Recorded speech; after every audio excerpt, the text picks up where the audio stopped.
Azad Kashmir private school and colleges کا ایک اہم اجلاس مقامی لائبریری میں منعقد ہوا، جس میں Azad Kashmir private school and colleges association کے صدر مرزا وجاہت بیگ، مرکزی نائب صدر میڈم طاہرہ، نائب صدر Chaudhry Iftikhar, secretary general Arshad Mahmood, finance secretary Qamar Zaman اور اس کے ساتھ ساتھ اسکول مالکان نے بڑی تعداد میں شرکت کی۔ یہاں پر جوائنٹ ایکشن کمیٹی کے ممبران بھی موجود تھے۔ متفقہ اعلامیہ میں پرائیویٹ اسکول اینڈ کالجز ایسوسی ایشن نے پرامن احتجاج کی حمایت کا اعلان کر دیا۔ 29 ستمبر کو تمام اسکول اور کالجز ضلع میرپور میں بند رہیں گے، اور اس حوالے سے گفتگو کرتے ہوئے صدر private schools and colleges Mirza Wajahat Baig نے کہا۔ مرکزی نائب صدر میڈم طاہرہ نے اپنے خیالات کا اظہار کرتے ہوئے کہا کہ ہم پرامن احتجاج کی حمایت کا اعلان کرتے ہیں، جبکہ جموں کشمیر جوائنٹ عوامی ایکشن کمیٹی کا کہنا تھا کہ عوامی مفادات کے لیے ہمارا احتجاج پرامن ہوگا۔ یہ ریاست ہماری ہے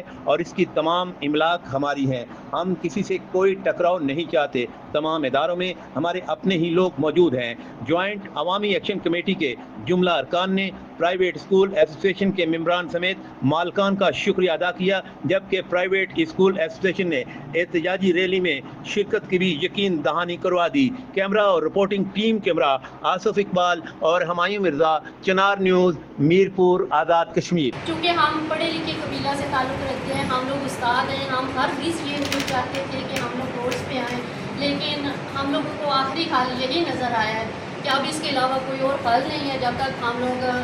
روڈس پہ نہ۔ اور ان کا پورا ایک جو ڈیکورم ہے، پورا ایک سسٹم ہے، اس کے تحت جو ہے وہ ہمارے ضلع کے جو جموں کشمیر جوائنٹ عوامی ایکشن کمیٹی کے کور ممبران ہیں، ان کے ساتھ بیٹھ کے جو ہے انہوں نے باضابطہ طور پر اعلان کیا ہے کہ آپ سے گزارش یہ ہے کہ 29 کے جو منڈے کی اگر سٹائک ہونی ہے اس میں پہیا جام ہڑتال ہوگی، انجمن تاجرہ کی جتنی تنظیمیں ہیں سب نے کل شام کو وہ ڈیسائیڈ لے لیا ہے، بار ایسوسی ایشن نے یہ ڈیسیژن لیا ہے، تو ہم تقریباً سب لوگوں کے ساتھ میزان میں